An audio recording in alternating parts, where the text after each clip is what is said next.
And meanwhile, we're starving because we're so cut out from contact with the reality that we're not getting any real sustenance. Because we don't see the world. We don't see ourselves. We don't see how our actions affect other people. Have you read Martin Buber's book on Hasidism? No. Oh, well, here's a view of life. He talks about the belief of the Hasidic Jews that there are spirits chained in everything. There are spirits chained in you. There are spirits chained in me. There are spirits chained in this table. And that prayer is the action of liberating these enchained embryo-like spirits, and that every action of ours in life, whether it's doing business or making love or having dinner together, whatever, that every action of ours should be a prayer, a sacrament in the world. Now, do you think we're living like that? Why do you think we're not living like that? I think it's because if we allowed ourselves to see what we do every day, we might just find it too nauseating. I mean, the way we treat other people. I mean, every day, several times a day, I walk into my apartment building. The doorman calls me Mr. Gregory, and I call him Jimmy.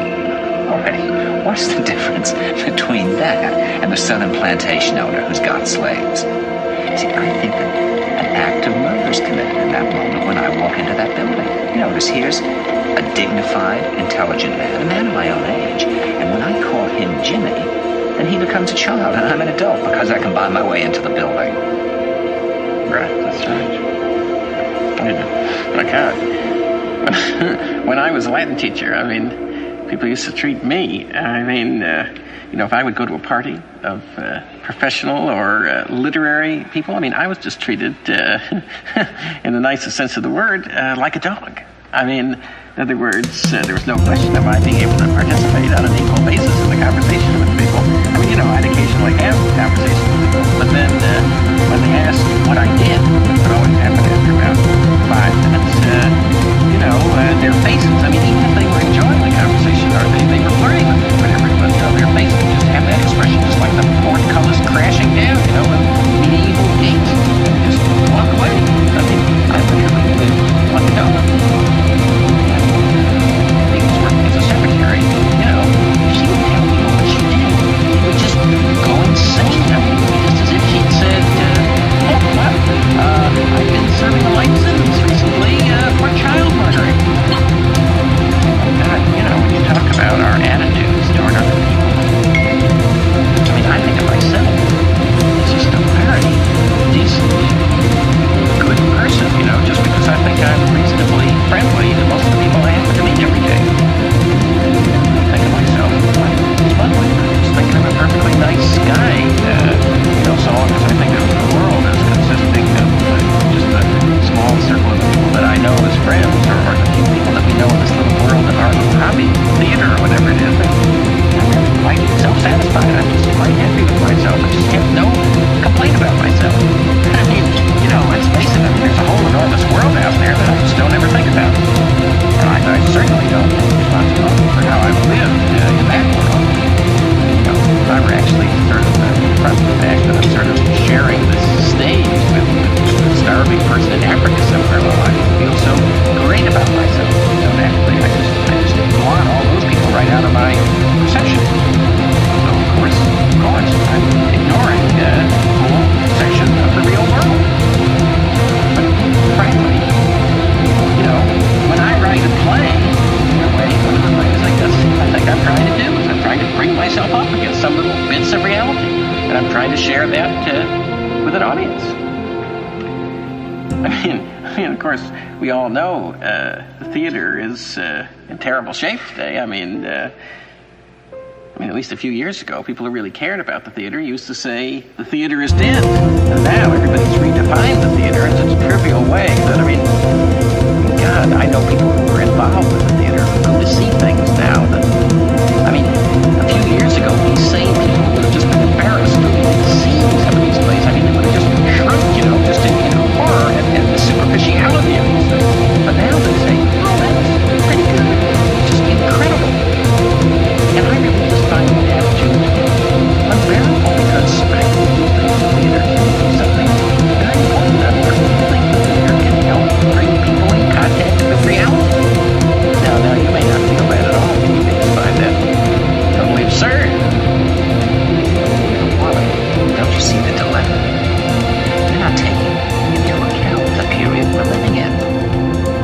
course that's what the theater should do. I mean, I've always felt that. You know, when I was a young director and I directed the baccini at Yale, my impulse when Pentheus has been killed by his mother and the Furies, and they pull the tree back and they tie him to the tree and fling him into the air, and he flies through space and he's killed, and they rip him to shreds and I guess cut out his head. My impulse was, the thing to do was to get ahead of the New Haven morgue and pass it around the audience.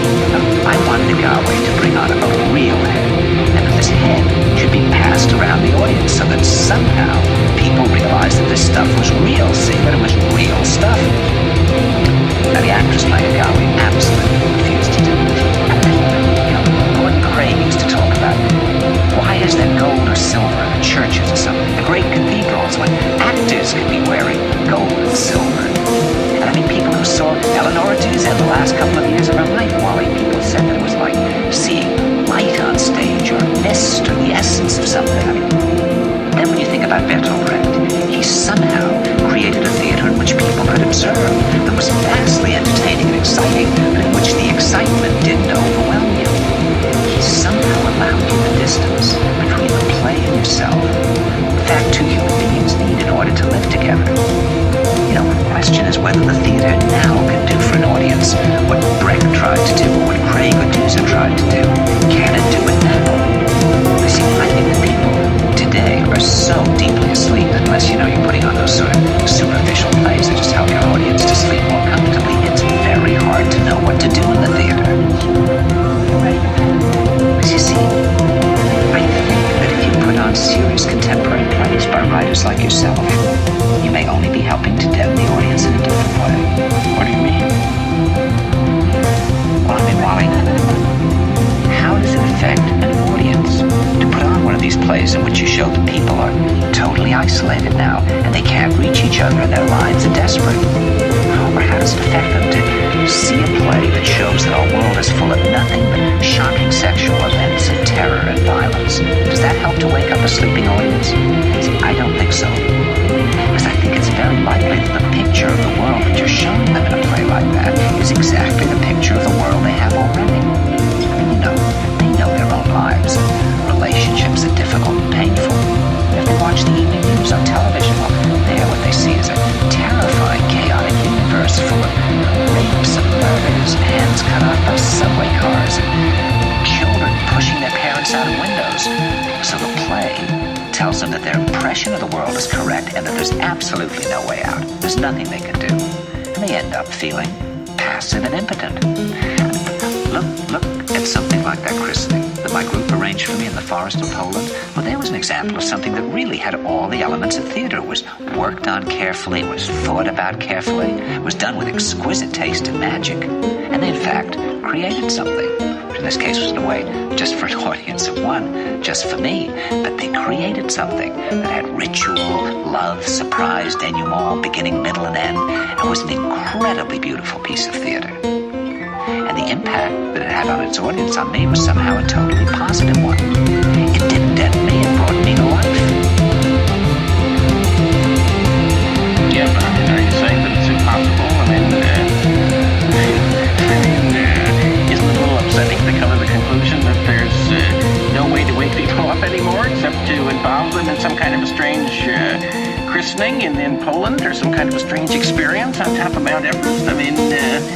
Because, the awful thing is that if you're really saying that it's necessary to take everybody to Everest, it's really tough, because everybody can't be taken to Everest. I mean, there must have been periods in history when it would have been possible to save the patient through less drastic measures. I mean, there must have been periods when, in order to give people a strong or meaningful experience, you wouldn't actually have to take them to Everest. But you do now. In some way or other, you do now. I mean, there was a time when you could have just, for instance, written, Sense and Sensibility by Jane Austen, and I'm sure the people who read it had a pretty strong experience. I'm sure they did. I mean, all right, now you're saying that people today wouldn't get it.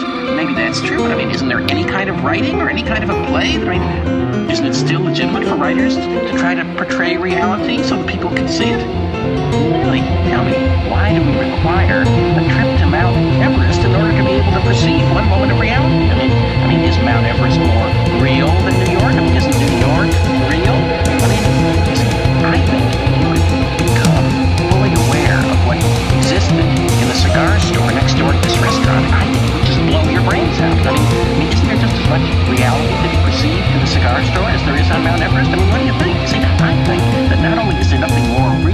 top of Mount Everest, I think there's nothing that different in a certain way. I mean, because reality is uniform in a way, so that if your perceptions are, if your own mechanism is operating correctly, it would become irrelevant to go to Mount Everest and sort of absurd, because of course, on some level, obviously it's very different from a cigar store on 7th Avenue. But Well, I agree with you, Wally. But the problem is that people can't see the cigar store now. Things don't affect people the way they used to.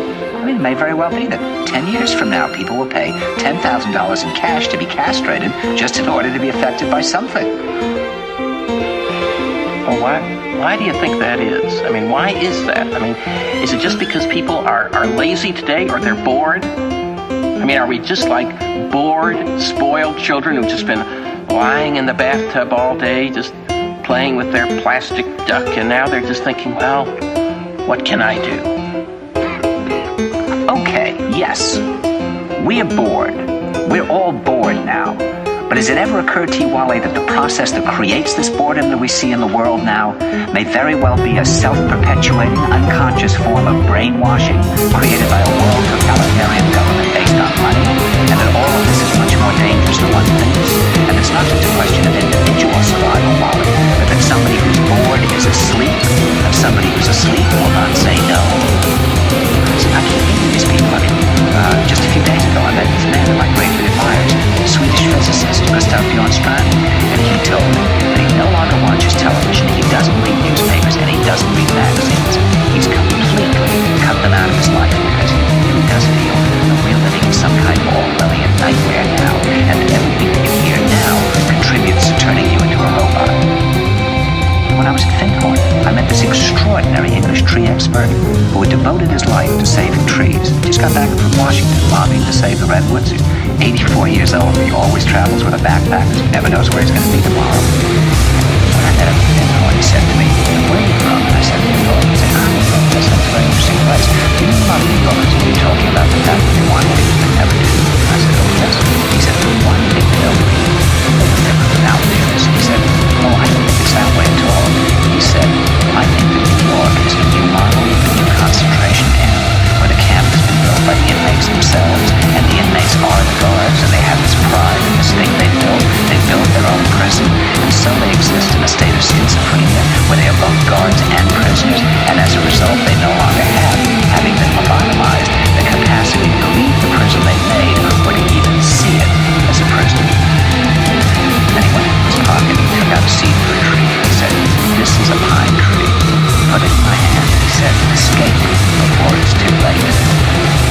See, actually, for 2 or 3 years now, Chiquita and I have had this very unpleasant feeling that we really should get out. We really should get like Jews in Germany in the late 30s. Get out of here.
species through a dark age. In other words, we're talking about an underground, which did exist in a different way during the Dark Ages among the mystical orders of the Church. And the purpose of this underground is to find out how to preserve the light, life, the culture, how to keep things living. You see, I keep thinking that what we need is a new language, a language of the heart. Languages in the Polish forest where language wasn't needed. Some kind of language between people that is a new kind of poetry. That's the poetry of the dancing bee that tells us where the honey is. And I think that in order to create that language, you're going to have to learn how you can go through a looking glass into another kind of perception where you have that sense of being united to all things, and suddenly you understand everything.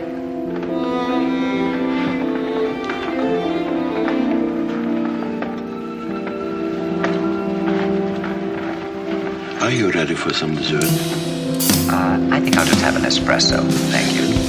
I'll also have one. Thank you. And could I also have an amaretto? Certainly, sir. Thank you. You see, Wally, there's this incredible building that they built at Findhorn. The man who designed it had never designed anything in his life. He wrote children's books. And some people wanted it to be a sort of hall of meditation, and others wanted it to be a kind of lecture hall. But the psychic part of the community wanted it to serve another function as well, because they wanted it to be a kind of spaceship which at night could rise up and let the UFOs know that this was a safe place to land, and that they would find friends there. So the problem was, because it needed a massive kind of roof, was how to have a roof that would stay on the building, but at the same time be able to fly up at night and meet the flying saucers.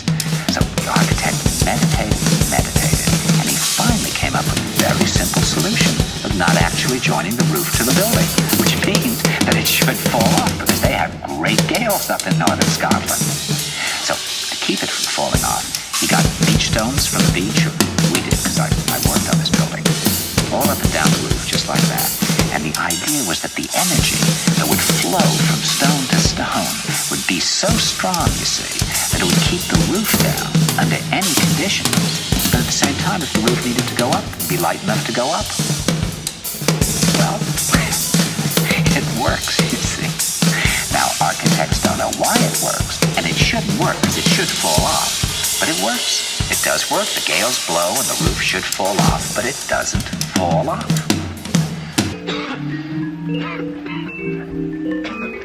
Yep.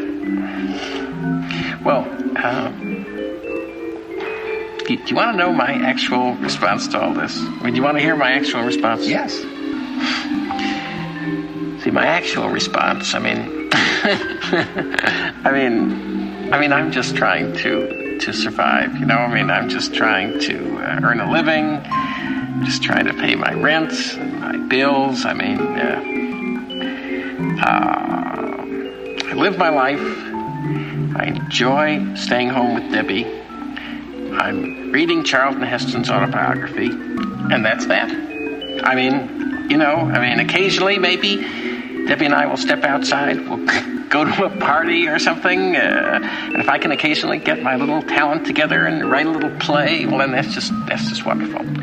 And I mean, I enjoy reading about other little plays that people have written and reading the reviews of those plays and what people said about them and what people said about what people said. And I mean, I have a list of errands and responsibilities that I keep in a notebook. I enjoy going through the notebook, carrying out the responsibilities, doing the errands, then crossing them off the list. And I mean, I just don't know how anybody could enjoy anything more than I enjoy reading Charlton Heston's autobiography, or, getting up in the morning and having the cup of cold coffee that's been waiting for me all night, still there for me to drink in the morning, and no cockroach or fly has died in it overnight. I mean, I'm just so thrilled when I get up and I see that coffee there just the way I wanted it. I mean, I just can't imagine how anybody could enjoy something else any more than that. I mean, obviously, if there is a dead cockroach in it, well, then I just have a feeling of disappointment, and I'm sad. But I mean, I just I just don't think I feel the need for anything more than all this. Whereas, you seem to be saying that it's inconceivable that anybody could be having a meaningful life today, and everyone is totally destroyed, and we all need to live in these outposts. But I just can't believe, even for you. Don't you find, isn't it pleasant just to get up in the morning? There's Chiquita, there are the children, the Times is delivered, you can read it. People direct a play, people won't direct a play, but forget about the play that you may or may not direct. Why is it necessary now? Why not lean back and just enjoy these details? There's a delicious cup of coffee and a piece of coffee cake. Why is it necessary to have more than this? Or to think about having more than this? I don't really know what you're talking about. I know what you're talking about. I don't really know what you're talking about. Even if I were to totally agree with you, and even if I were to accept the idea that there's just no way for anybody to have personal happiness now, well, I still couldn't accept the idea that the way to make life wonderful would be to just totally, reject Western civilization and fall back into some kind of belief in some kind of weird something. I don't even know how to begin talking about this, but in the Middle Ages, before the arrival of scientific thinking as we know it today, well, people could believe anything. Anything could be true. The statue of the Virgin Mary could speak or bleed or whatever it was. But the wonderful thing that happened was that then, in the development of science in the Western world, certain things did come slowly to be known and understood. Obviously all ideas in science are constantly being revised. That's the whole point. But we do at least know that the universe has some shape and order, and that, trees do not turn into people or goddesses, and there are very good reasons why they don't, and you can't just believe absolutely anything. Whereas the things that you're talking about, you found the handprint in the book, and there were 3 Andres and 1 Antoine de Saint-Exupéry, and to me that is a coincidence. But the people who put that book together, well, they had their own reasons for putting it together. But to you, it was significant as if that book had been written 40 years ago, so that you would see it as if it was planned for you in a way.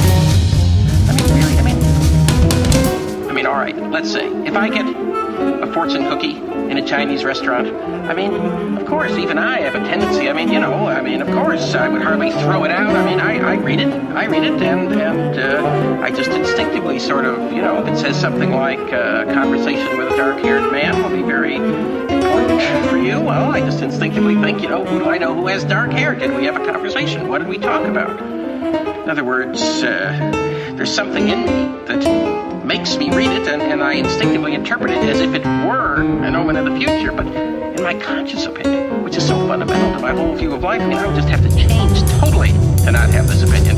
In my conscious opinion, this is simply something that was written in the cookie factory several years ago, and in no way refers to me. The fact that I got it, the man who wrote it did not know anything about me. He could not have known anything about me. There's no way that this cookie could actually have to do with me, and the fact that I've gotten it is just basically a joke. If I were going to go on a trip on an airplane and I got a fortune cookie that said don't go, of course, I admit I might feel a bit nervous for about 1 second, but in fact, I would go. That trip is going to be successful or unsuccessful based on the state of the airplane, the state of the pilot, and the cookie is in no position to know about that. And it's the same with any kind of prophecy or a sign or an omen, because if you believe in omens, then that means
science is not particularly less dangerous.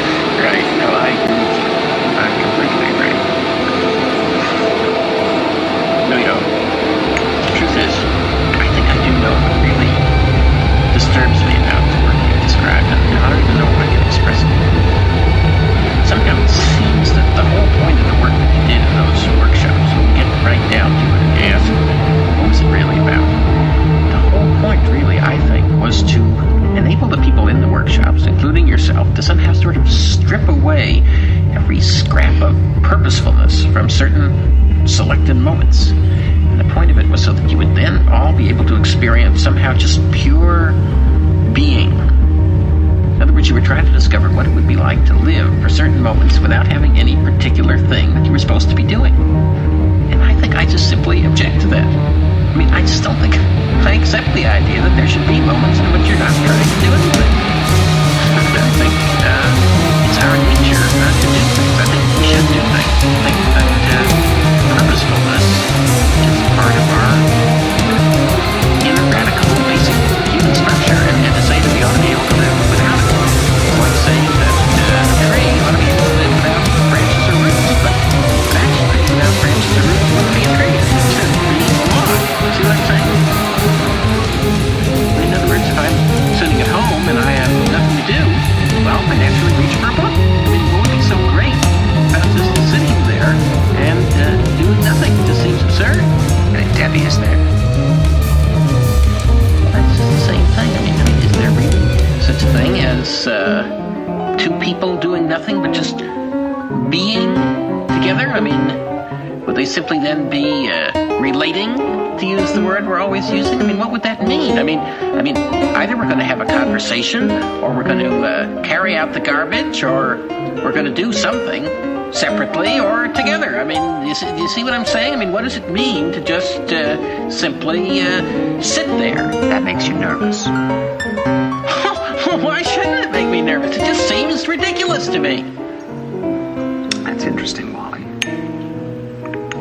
You know, when I went to Ladakh in western Tibet and stayed on a farm for a month, well, there, when people come over in the evening for tea, nobody says anything, unless there's something to say, but there almost never is, so they just sit there and drink their tea, and it doesn't seem to bother them.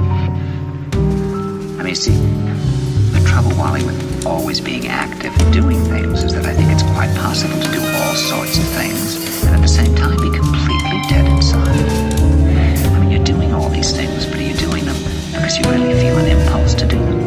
Or are you doing them mechanically, as we were saying before? Because I really do believe that if you're just living mechanically, then you have to change your life. When you're young, you go out on dates all the time, you go dancing or something, you're floating free, and then one day suddenly you find yourself in a relationship, and suddenly everything freezes. And this can be true in your work as well. And I mean, of course, if you're really alive inside, then of course there's no problem. I mean, if you're living with somebody in one little room and there's a life going on between you and the person you're living with, well, then a whole adventure can be going on right in that room. But there's always the danger that things can go dead.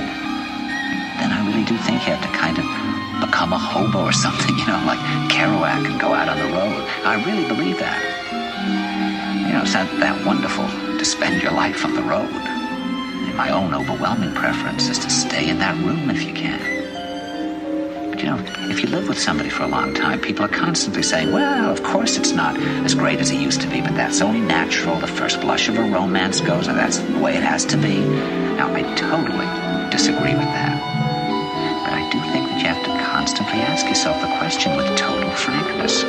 Is your marriage still a marriage? Is the sacramental element there? Just as you have to ask about the sacramental element in your work, is it still there? It's a very frightening thing, Wally, to have to suddenly realize that, my God, I thought I was living my life, but in fact, I haven't been a human being. I've been a performer. I haven't been living, I've been acting. I've acted the role of the father. I've acted the role of the husband. I've acted the role of the friend. I've acted the role of the writer, a director, what have you. I've lived in the same room with this person, but I haven't really seen them. I haven't really heard them. I haven't really been with them. Yeah, I know some people are just sometimes existing just side by side. I mean, the other person's face could just turn into a great wolf's face and just wouldn't be noticed. and it wouldn't be noticed. No, it wouldn't be noticed. I mean, when I was in Israel a little while ago, I have this picture of Chiquita that was taken, which I always carry with me. It was taken when she was about 26 or something, and it's in summer, and she's stretched out on a terrace in a sort of old-fashioned long skirt that's kind of pulled up, and she's slim and sensual and beautiful. I've always looked at that picture and just thought about just how sexy she looks. And then last year in Israel, I looked at the picture, and I realized that that face in the picture was the saddest face in the world. That girl at that time was just lost. So sad and so alone. I've been carrying this picture for years and not ever really seeing what it is. I just never really looked at the picture. And then at a certain point, I realized I'd just gone for a good 18 years unable to feel, except in the most extreme situations. To some extent, I still had the ability to live in my work. That was why I was such a work junkie. That was why I felt that every play that I did was a matter of my life and my death. But in my real life, I was dead. I was a robot. I didn't even allow myself to get angry or annoyed. Today, Chiquita, Nicholas, Marina, all day long, as people do, they do things that annoy me and they say things that annoy me. And today, I get annoyed and they say, "Why are you annoyed?" And I say, "Because you're annoying, And when I allowed myself to consider the possibility of not spending the rest of my life with Chiquita, I realized that what I wanted most in life was to always be with her. But at that time, I hadn't learned what it would be like to let yourself react to another human being. And if you can't react to another person, then there's no possibility of action or interaction. And if there isn't, I don't really know what the word love means, except duty, obligation, sentimentality, fear.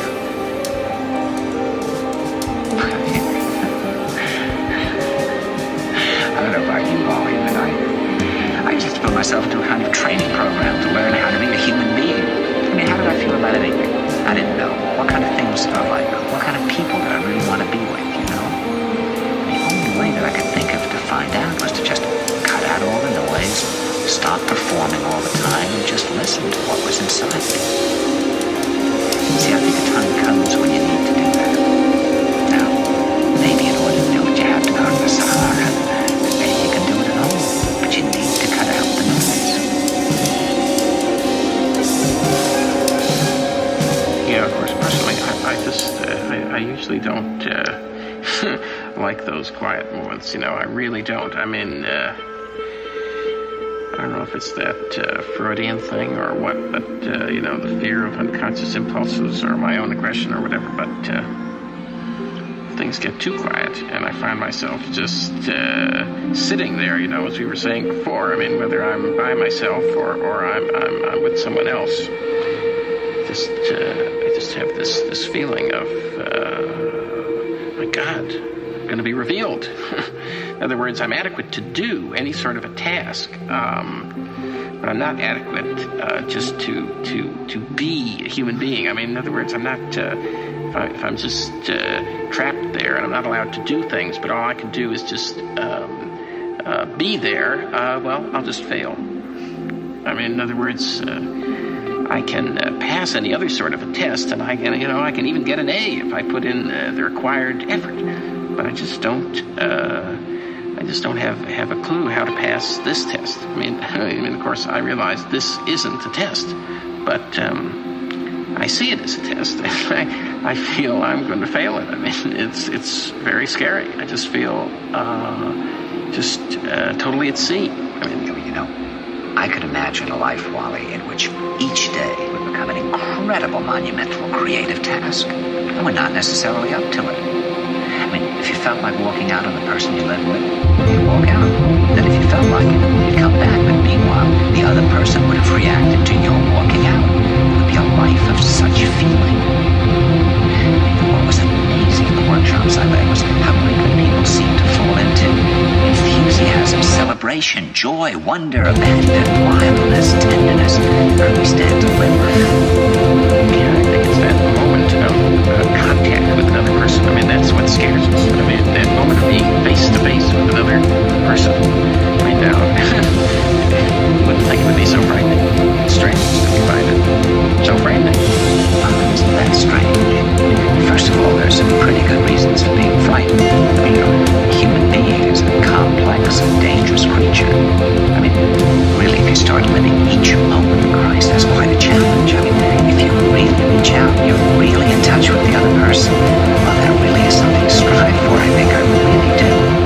is so pathetic when it doesn't do that. Of course, there's a problem, because the closer you come, I think, to another human being, the more completely mysterious and unreachable that person becomes. You know, you have to reach out. You have to go back and forth with them.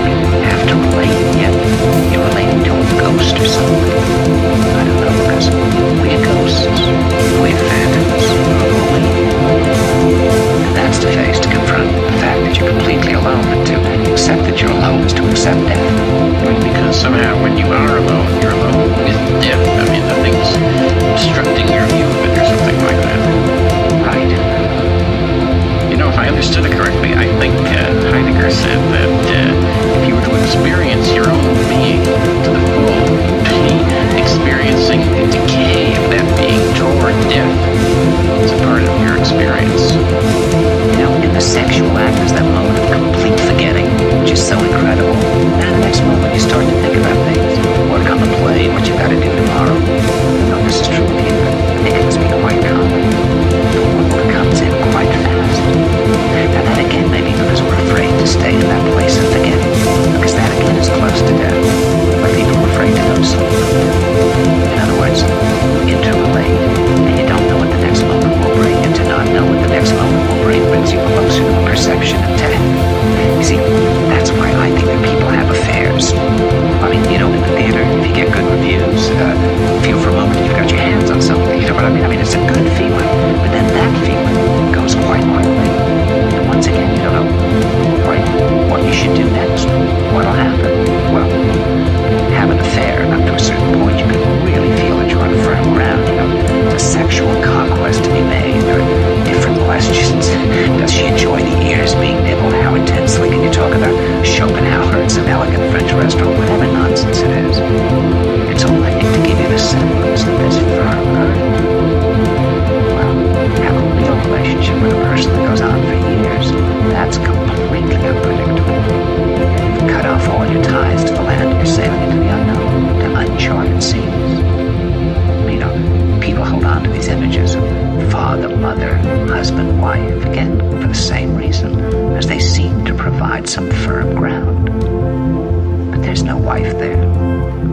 What does that mean? A wife, a husband, a son. A baby holds your hands, and then suddenly there's this huge man lifting you off the ground, and then he's gone. Where's that son? The word tone has been hitherto understood to mean a veil of a particular color spread over the whole picture.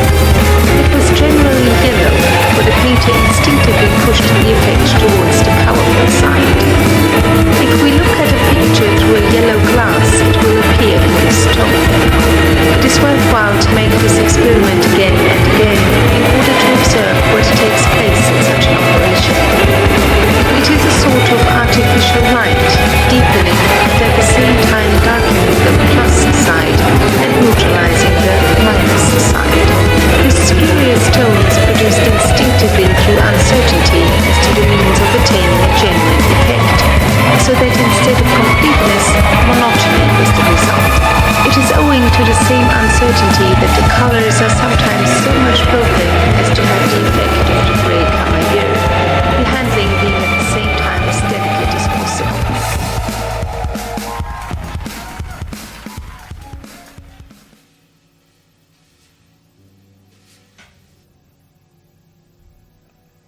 Il Bove di Ida Baccini.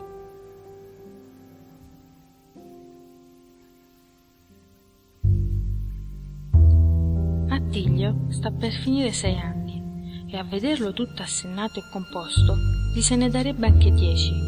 Ha quasi l'aria di un omino. La sua passione, quando ha finito di fare le cose di scuola, è di guardare i libri con le figure. A volte la mamma gli presta un librone grosso dove ci sono disegnate tutte le bestie, tutte le piante e tutte le pietre che si trovano sulla terra. Il babbo dice che quel librone è intitolato Storia naturale, ma il bambino non si confonde coi titoli e passa delle ore a guardare ora un bell'uccello dalla coda lunga, ora qualche albero dalle foglie gigantesche, ora certe pietre dalle forme curiose che sporgono dall'interno di una grotta, o rotolano dal vertice di un monte scosceso. Un giorno però il nostro Attilio tornò a casa piangendo e singhiozzando. Un bambino cattivo, uno di quei bambini maleducati che vanno alle scuole senza ricavarne profitto, gli aveva dato del bue. Quella parola, il bue proferita ad alta voce, con modo schernevole, aveva fatto un grande effetto sull'animo di Attilio. Gli pareva di non poter essere trattato di peggio, anche se fosse campato 100 anni. Bue, ma io non ci vedo poi un gran male in questa parola, disse il babbo ridendo. È il nome di una bestia rispettabile e utilissima, della quale non so come potremmo farne a meno. Attilio spalancava i suoi begli occhi turchini e guardava il babbo con quell'aria che equivale ad un'interrogazione. Sicuro, riprese quest'ultimo, e steso il braccio sul tavolino dello studio, prese il giornale dei bambini, dove appunto c'era disegnato un bel bue. Guarda da te, disse al bambino. Attilio si pose ad esaminare l'animale. Ha 4 gambe, disse subito. E poi 2 corna sulla testa. E poi la coda. E poi un musone lungo. E poi un orecchio e un occhio. Ne ha 2, come li abbiamo tu e io. Ma siccome l'altro occhio e l'altro orecchio rimangono dalla parte di là, noi non possiamo vederli. Guarda me, disse il babbo, mettendosi di profilo. È vero, disse Attilio, e dopo un breve silenzio riprese. Hai detto che il bue è un animale utilissimo. Perché? A cosa serve? Dimmi un po', Nino mio. Ti è mai avvenuto quando sei andato in campagna di imbatterti in un paio di bovi attaccati a un carro con una specie di grosso bastone messo attraverso sul collo? Li ho veduti tante volte e so che quella specie di bastone si chiama gioco. Ebbene, quei bovi andavano o tornavano dal campo. Il bue è il principale aiuto del contadino, perché col mezzo suo lavora la terra, trasporta sul carro i concimi, le messi, i pietrami, il fieno e tante altre cose. Il bue è robustissimo e può sopportare senza soffrire i lavori più faticosi. Oh, quest'altro animale che è quasi uguale al bove, come si chiama? Si chiama vacca ed è la sua femmina. Vedi, mentre il bove ha ordinariamente il pelo lucido e bianco, le vacche invece possono essere rosse, nere, brune, bianche e anche di tutti questi colori riuniti. Cosa mangiano i bovi e le vacche? Mangiano l'erba, il fieno e anche la paglia. Poi quando hanno mangiato ruminano. Non intendo, disse Attilio. Cosa vuol dire ruminare? Così mi piaci, rispose il babbo, facendo una carezza al suo figlioletto. Io piglierei che tutti i bambini, quando leggono o odono una parola difficile, della quale non riescono a spiegarsi il significato, si facessero a chiederne subito la spiegazione. Così si eviterebbe di accumulare confusione su confusione e ignoranza sopra ignoranza. Ma tornando alla parola ruminare, ti dirò che significa far ritornare alla bocca il cibo mandato nello stomaco per finirlo di masticare. Curiosa, disse il bambino stupefatto. Dimmi, babbo, ruminiamo forse anche noi? No, caro, i soli esseri che ruminano sono gli animali che hanno, come questa vacca e questo bove, il piede fesso e una sola fila di denti. Di loro si dice che appartengono ai ruminanti. Torniamo ora, se ti piace, all'utilità che ci danno questi 2 animali. La vacca partorisce i vitelli, i quali ci servono per cibo o vengono allevati dagli agricoltori, affinché diventino, col tempo, manzi, tori e bovi. È vero che il latte ce lo dà la vacca? È vero, ed è un latte nutriente, leggero, saporito. Ma il latte ce lo danno anche le femmine.